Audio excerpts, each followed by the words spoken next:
은혜로운 찬양 감사드립니다. 찬양을 함께 이렇게 들으면서 또한 하나님 앞에 마음을 모으면서 역시 예수님밖에 없구나 라는 생각을 하게 되었습니다.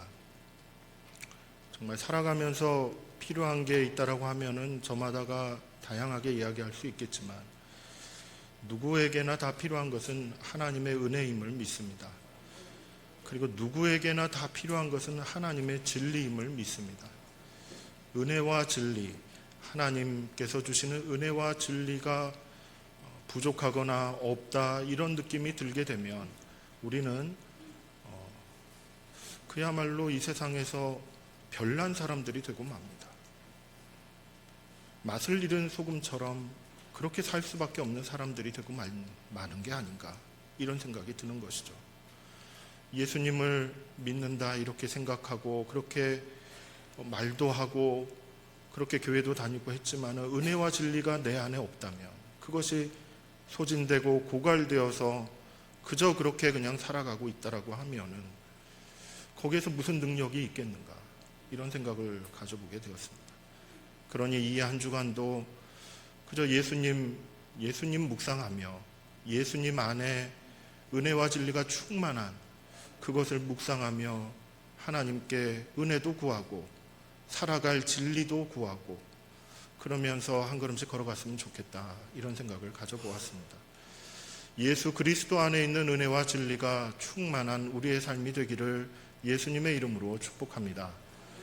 오늘은 특별히 청년부 우리 주의 청년들 우리 연세교회 청년들이 함께 예배를 드리고 있습니다. 원래 보통은 주일 오후 예배 때 이렇게 주일 오후 2시에 따로 이렇게 비전부에서 예배를 드리는데 오늘은 이렇게 같이 자리를 해주셨네요. 우리 박수로 한번 격려해 주시면 감사하겠습니다. 우리 청년들 너무 감사하고 저는 청년부에 대해서 특별한 마음이 좀 있습니다. 애틋한 마음도 좀 있고 왜냐하면 어려운 시절에 놀라운 이야기를 하나 들었어요. 모임을 이렇게 쭉 가지면서 지역의 어려운 아이들을 이렇게 섬기기 위한 그런 봉사활동을 시작을 했다라는 거예요. 그 어려운 시절에 전부 다 정신없는 그 시절에 그 이야기를 듣고 야 우리 연세교회 청년들은 남다르구나. 하나님께서 붙들고 계시는구나. 그 마음과 믿음의 중심을 이렇게 딱 붙들고 계시는구나 라는 이제 그런 모습을 좀 보게 돼서 너무너무 감사하고 앞으로도 화이팅! 네. 네. 아무튼 감사합니다. 정부에서 여러분 민생회복 소비 쿠폰 뭐 이렇게 지급한다고 아마 다들 광고들을 많이 들으셨지요. 지난 한 주간에도 이렇게 뭐 신청해라 뭐 이런 이야기들이 많이 있었습니다. 저도 이제 그와 같은 소식을 이렇게 들었을 때 우리 교회에도 사업장을 운영하시는 교우님들이 참 많이 계실 것 같은데 그분들 사업장을 한번 이렇게 이용할 수 있으면 얼마나 좋을까 이런 생각을 좀 한번 가지게 되었습니다. 그래서 우리 당회에서도 한번 논의를 좀 해보고 그렇다면은 사업장 우리 교우님들의 사업장을 한번 홍보할 수 있는 기회를 좀 가지면 좋지 않을까라는 생각이 들어서 이렇게 한번 좀 알려드리자라는 그런 결의를 좀 했습니다. 그런데 이제 사업장을 이렇게 알리고 싶으신 분도 계시고 또 그렇지 않으신 분들도 계시기 때문에 홍보 요청을 이렇게 좀 사전에 좀 받으면 좋겠구나라는 이제 그런 의견을 좀 나눈 바가 있습니다. 그래서 저기 3층과 4층 로비에 가보면은 요렇게 생긴 요청서가 있습니다. 헌금 봉투 있는 쪽에 이렇게 생긴 데가 있는데 여기에 한번 그 마음이 있으신 분들은 한번 작성하셔서 우리 목회 행정을 담당하시는 강삼열 목사님께 이렇게 알려주시면 감사하겠습니다. 그러면 우리가 잘 취합을 해서 어떤 이제 방법을 좀 잘 강구해 가지고 홍보할 수 있도록 한번 좀 노력을 해보려고 합니다. 이 어려운 시기에 함께 협력하며 이런 아름다운 그리고 함께 일어서는 그러한 신앙 공동체가 되기를 바랍니다. 오늘 말씀을 이렇게 읽어보면은 아시다시피 사내들인 공유에 있는 그 권력이 많은 권력을 쥔 사람들이 이렇게 쫙 앞에 있는 것을 연상할 수가 있지요. 71명이나 됩니다. 그 사람들이 이렇게 쫙 앉아 있고 그 앞에 베드로와 요한이 이렇게 딱 서 있는 그 같은 장면이지요. 그것만 생각을 해봐도, 그것만 상상을 해본다 해봐도 베드로와 요한의 그 입장이 얼마나 힘들까 이런 생각이 좀 드는 거예요. 예, 그 예루살렘에 또한 이스라엘의 최고 권력을 가진 사람들이 거기에 딱 있는 것이죠. 한두 사람도 아니고 71명이 이렇게 딱 둘러앉아 있어요. 그리고 매 눈으로 이렇게 막 쳐다보고 있는 것입니다. 거기에 전혀 주눅들지 않고 복음을 선포하고 예수 그리스도의 이름에 담긴 그 권세, 그 권능을 증언하고 있는 그 베드로와 요한의 모습, 참 이 부분을 생각을 해보면 참 대단하다 이런 생각을 가지게 됩니다. 실제로 산헤드린 공회가 소집된 이유는 사도행전 4장 1절과 2절 말씀에 따르면 이와 같은 표현이 있습니다. 사도들이 백성에게 말할 때에 제사장들과 성전 맡은 자와 사두개인들이 이르러 예수 안에 죽은 자의 부활이 있다고 백성을 가르치고 전함을 싫어하여 라고 이렇게 얘기하고 있어요. 그러니까 베드로와 요한이 그 백성들을 향해서 이렇게 나면서부터 걷지 못하는 이 지체장애인을 낫게 하는 그 역사를 통해서 알리고자 했던 것은 예수 그리스도 안에 부활이 있다.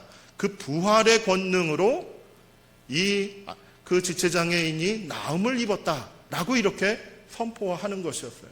그 얘기를 듣기 싫었던 것입니다.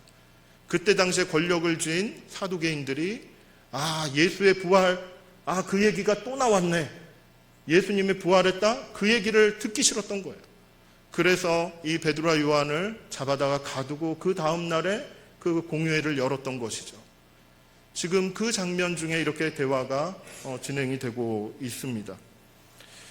이 산헤드린 공회의 이 권력자들이 왜 예수님의 부활을 싫어했는가? 예전에 예수님이 이 땅에 계셨을 때 그렇게 아픈 사람들도 고쳐주고 하나님 나라를 선포하고 많은 백성들을 이렇게 이끌고 다니고 했던 그 모습이 다시 생각이 났던 것이죠.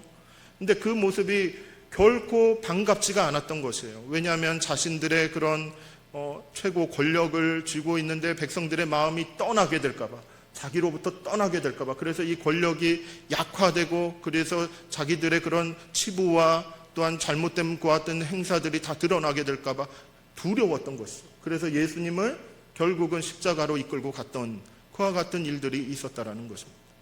그래서 좀 성공했다 생각을 했었는데 갑자기 며칠 지나고 나니까 예수님이 부활했다라는 소식들이 들려오면서 그리고 그 예수 그리스도의 이름으로 나음을 입은 그 놀라운 기적적인 치유의 사건이 나타났다는 걸 전해 들은 것이에요. 그러니 이 사람들은 이제 또다시 예수야? 라는 생각이 또 드는 것이죠.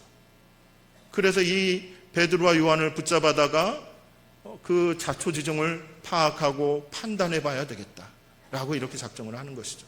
사실 이 자리는 재판정과도 같습니다. 여러분, 우리가 잘 아는 재판정의 자리는 원고가 있고 피고가 있고 그리고 재판장도 있고 해서 그 각각의 사람들이 자기 입장에 대해서 이렇게 파악하고 그 상황을 놓고 자기가 해석하고 판단하고 그리고 의견을 제시하고 이와 같은 자리가 바로 그 재판정의 자리인 것이죠. 거기에는 다양한 의견이 있을 수 있습니다. 거기에는 정확한, 어떻게 보면 자기 입장에서 강력한 증거를 가지고 판단을 내린 그와 같은 말들이 오고 갈 수가 있는 것이죠. 그런데 여러분, 재판의 현장은 실제로 하나님의 다스리심, 하나님께서 뜻하신 바가 이루어지는 자리이기도 하는 것입니다. 누군가의 판단을 통하여서 하나님께서는 하나님의 공의와 하나님께서 뜻하신 바들을 이루어가는 그와 같은 역사적인 현장이 바로 이 재판의 현장인 것이죠. 그런데요, 여러분, 이 재판의 현장에서 무엇이 하나님의 뜻인지, 누가 말하는 것이 하나님의 선택이고 하나님의 다스리심을 나타내는 것인지, 그것을 분별하기란 결코 쉽지가 않은 것입니다. 그런데 이와 같은 모습은 우리의 일상에도 있다라는 사실이에요. 우리는 일상을 살면서 다양한 의견들을 접하고 살아갑니다. 나와 동일한, 나와 유사한 그와 같은 의견과 판단들을 듣기도 하는 것이죠. 그런데 나와 정반대 입장의 사람들도 만나게 되는 것입니다. 때로는 내가 싫어하는 그와 같은 입장들, 내가 미워하는 그와 같은 입장들도 만나기도 하는 것이에요. 그런데 어느 입장이 하나님의 뜻인가? 어느 입장에 하나님의 그 이끄시는 손길을 반영하고 있는가? 이것을 분별하기란 정말 어렵다라는 것입니다. 혼돈 가운데 지내다가 시간에 쫓겨서 급하게 선택하는 경우들도 있다라는 것이죠. 이렇듯 하나님의 뜻과 하나님의 다스리심은 사람들의 판단들과 그리고 의견들을 통해서 이렇게 진행되는 그와 같은 측면들이 있습니다. 성도라고 한다면, 나는 그리스도인입니다 라고 한다면 늘 질문하는 것이 있죠. 무엇이 하나님의 뜻입니까? 어떤 것을 선택해야 하나님의 뜻을 이루어가는 것입니까? 이 질문은 언제나 우리들에게 주어지는 질문이다라고 말할 수 있습니다. 이것 때문에 고민이 깊어지기도 하고, 이것 때문에 말씀을 묵상하기도 하고, 이것 때문에 기도하며 하루하루를 견디면서 걸어가기도 하는 것이 우리의 삶인 것이죠. 베드로와 요한이 처해 있는 이 산헤드린 공의회, 이 자리도 두 가지 판단이 맞붙는 그와 같은 자리인 것입니다. 그 권력자들이 가지고 있는 판단과 그리고 베드로와 요한이 성령에 충만하여서 내리는 그 판단이 부딪히고 있는 것이죠. 여러분, 여기에서 하나님의 뜻은 어디에 있다라고 보십니까? 여기에서 하나님께서 기뻐하시는 방향대로 가는 것은 과연 어디에 있다라고 여러분들은 보고 계십니까? 이 시간에는 산헤드린 공회의 그 판단과 그리고 베드로와 요한이 가졌던 그 판단의 모습들을 한번 들여다보면서 하나님의 뜻을, 그리고 하나님이 이끌어 가시고 하나님의 역사를 나타내는 그와 같은 판단이 갖는 특징이 어떤 것들이 있는지, 이것을 한번 같이 나누어 보고자 합니다. 먼저 산헤드린 공의의 그 권력자들이 가진 판단의 모습을 보면은 그들은 궁금해했습니다. 도대체 이 일이 어떻게 해서 일어날 수 있었던 것인가? 베드로와 요한을 딱 보면은 평범한 사람들인데 그 사람들이 어떻게 이렇게 대단한 일들을, 많은 사람을 이끌 수 있는 5,000명, 3,000명, 5,000명 막 이런 사람들을 이끌어갈 수 있는 그 놀라운 일들을 해낼 수 있었을까? 궁금했던 것이죠. 그래서 이것저것 물어보는 것입니다. 그렇게 이 사람들이 베드로와 요한을 이렇게 지켜봤을 때 처음에 눈에 들어온 것은 이 베드로와 요한이 그렇게 특별한 사람이 아니었다라는 것이에요. 우리 13절 상반절을 한번 좀 보겠습니다. 그들이 베드로와 요한이 담대하게 말함을 보고 그들을 본래 학문 없는 범인으로 알았다가 이상히 여기며, 이렇게 얘기했어요. 그 베드로와 요한을 이렇게 지켜봤는데 별로 배운 것 같지 않아 보여요. 그 손이나 말투나 그리고 얼굴 형색이나 입은 옷이나 이런 걸 봤을 때 평범한 서민들이거든요. 예루살렘 사람도 아닌 것입니다. 말하는 말투, 사투리도 섞여 있어요. 갈릴리 방언이 이렇게 섞여 있는 그런 말투를 쓰는 것입니다. 그리고 그때 당시에 이렇게 있었던 이야기들 가운데 갈릴리에서 무슨 선한 것이 나겠느냐, 그 갈릴리 지방에 있는 사람들을 이렇게 차별시하는, 이렇게 편애하는 그와 같은 모습들도 일부 있었던 것을 우리는 알 수가 있는 것이죠. 근데 그런 사람들이 이렇게 대단한 일들을 했다고 이상히 여기는 것입니다. 이 권력자들이 갖는 그런 판단의 기준 중에 하나가 무엇이었냐면은 외모를 보고 판단했다라는 것입니다. 베드로와 요한에 대해서 잘 몰랐지만 그들이 입은 옷이나 그들이 말투나 그들의 행색을 보아하니 그냥 별 볼 일 없는 그와 같은 사람들인데 말하는 걸 들어보면은 당당하다는 것이죠. 그리고 이들의 했던 것을 보면은 참 대단한 일들을 한 것 같고, 예수의 이름, 예수의 부활, 이것을 전하는 걸 보면은 이거는 심상치 않구나, 이렇게 위협적으로 느꼈던 그 같은 부분인데 막상 볼 때는 대단하지 않는 그런 사람, 외모로 판단했다라는 것입니다. 여러분, 외모로 판단한다는 것은 정말 일반적이기도 합니다. 우리가 처음에 잘 모르는 사람 만날 때 그 사람이 어떻게 생겼는지, 무슨 말을 쓰는지, 그 사람이 어떤 생각을 하고 사는지 그 대화를 해보면 좀 알 수 있지 않습니까? 옷은 무엇을 입었는지, 그리고 어떤 인생길을 걸어왔는지 이런저런 이야기를 들어보면 그 사람에 대해서 어느 정도는 이렇게 파악을 해가는 것이지요. 그런데 그 과정을 통해서 우리는 판단이라는 걸 하게 되는 거야. 저 사람은 저런 사람이야. 이 사람은 요런 사람이야.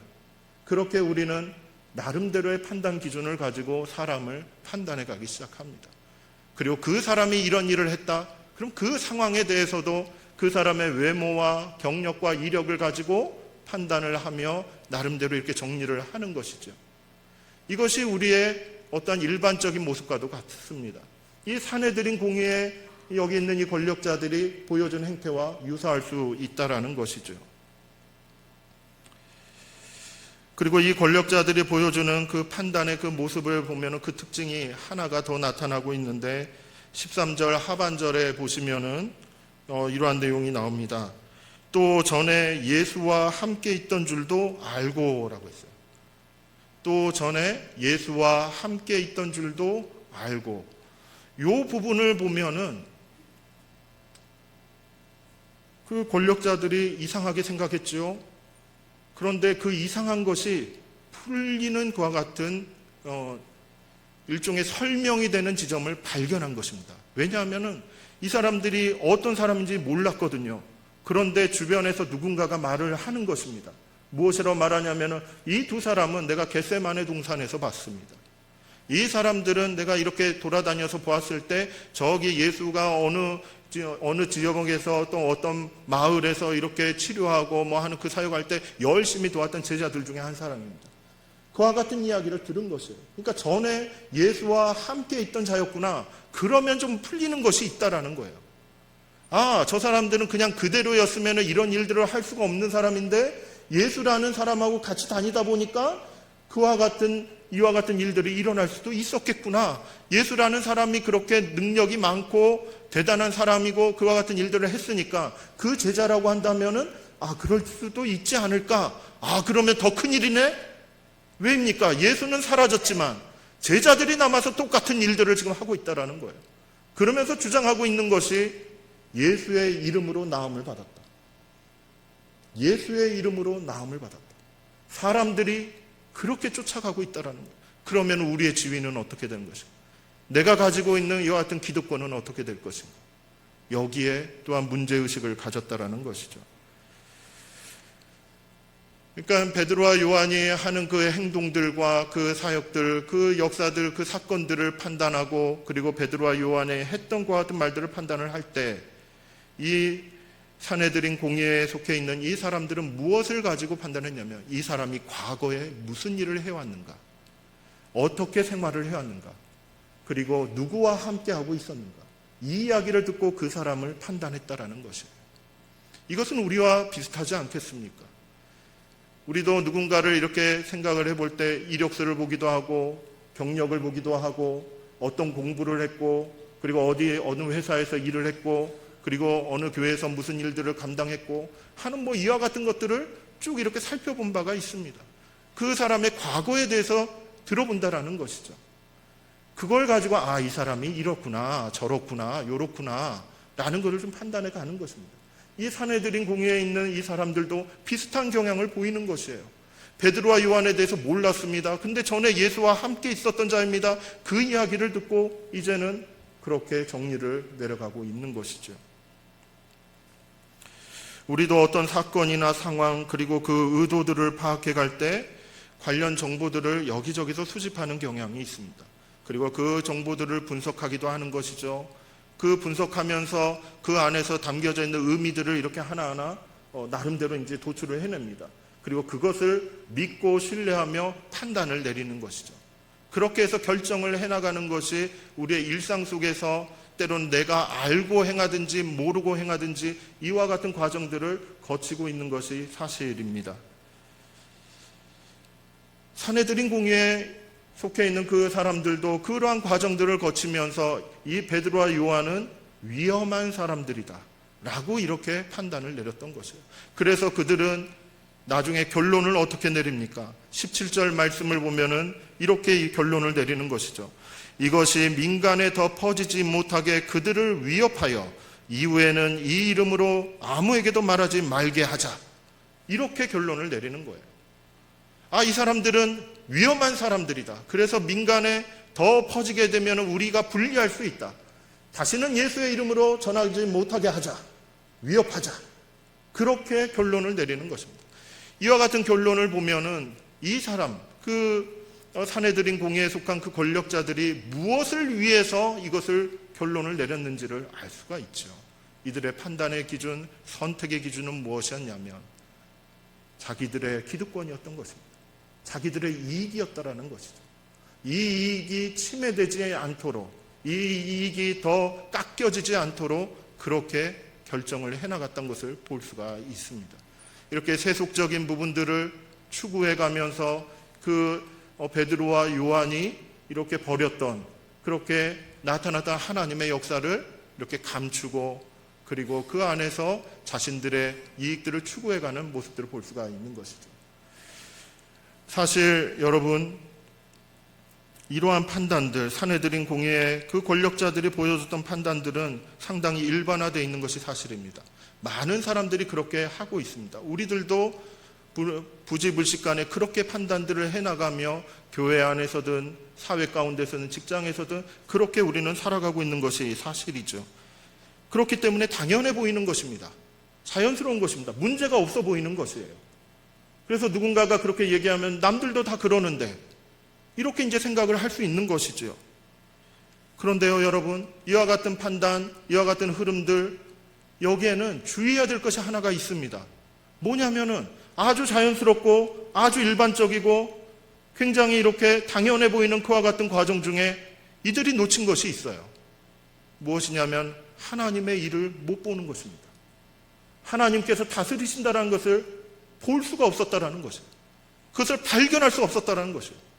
똑같이 눈으로 병든 자가 낫고, 그리고 선포되는 것 같은 선포되는 소리들을 다 들었지만은 그 안에서 하나님을 발견할 수 없었다라는 것입니다.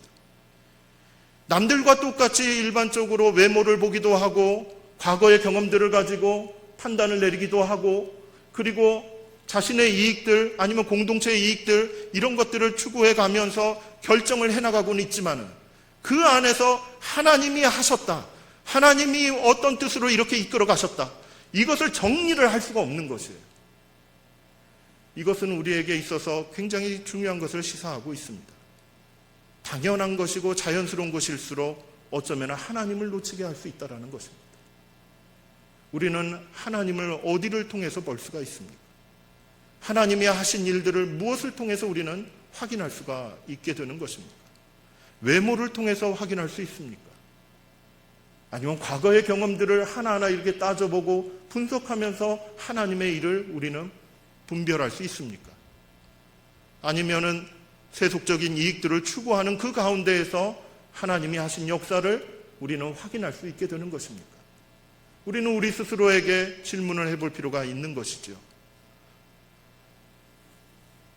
외모와 그리고 경험들, 그리고 세속적인 이익들, 사실은 이와 같은 부분들은 우리의 삶을 살아가는데 필요한 요소가 많이 있습니다. 때로는 필요하다라고들 주장도 하기도 하고, 이와 같은 부분에 종사하는 일꾼들도 많이 있습니다. 분명히 우리의 일상과 우리의 삶 가운데 필요한 것은 맞지만, 그런데 하나님의 일, 하나님의 뜻을 발견하는 데 있어서 핵심적인 요소는 아니다라는 것이에요.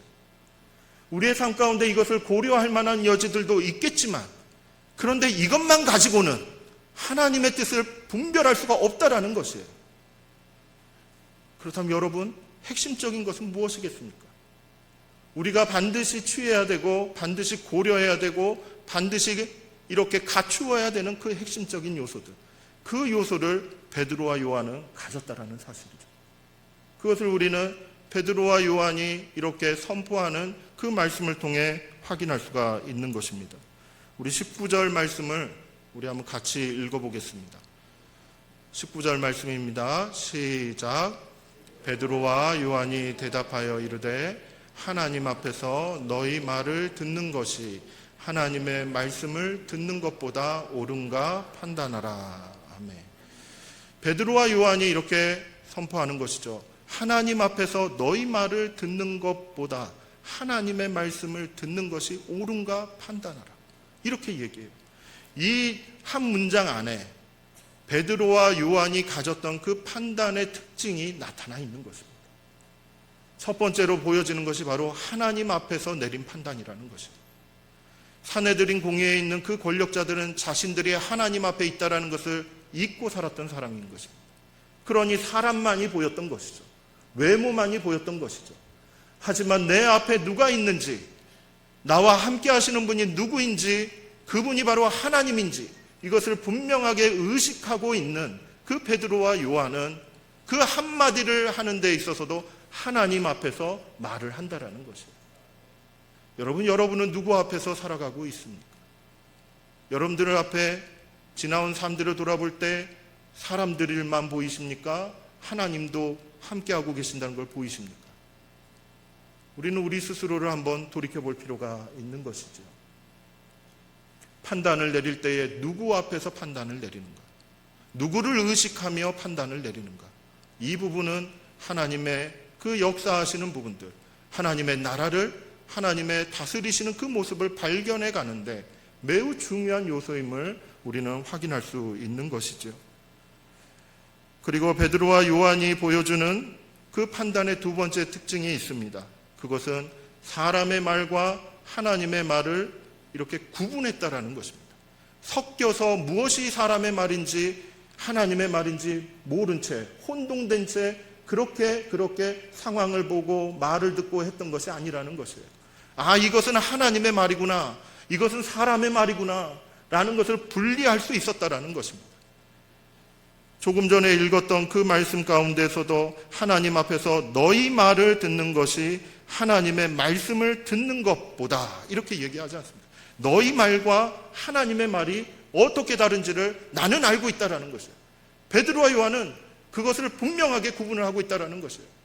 권력이 많은 사람들이 앞에서 쫙 앉아가지고 그렇게 아주 무서운 눈으로 한마디 한마디 이렇게 던지는 그 말들, 그 의견들은 다 사람의 말이요 라고 이렇게 판단을 내릴 수 있었다라는 것이죠. 하나님의 말씀은 예수 그리스도께서 부활하셨다라는 것이죠.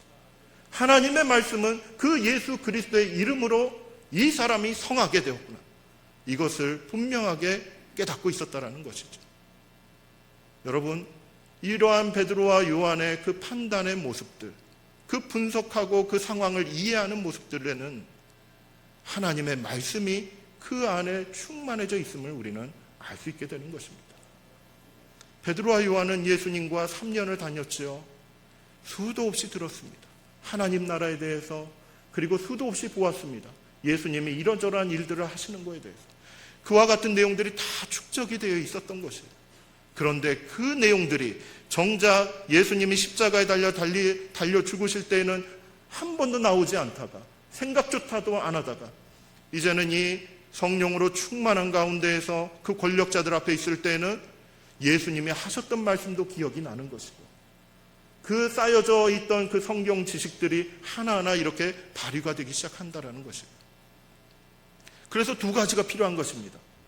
하나님의 말씀과 사람의 말을 구분하는 데 있어서는 두 가지가 필요한 것이에요. 성경을 배우는 것이 필요합니다.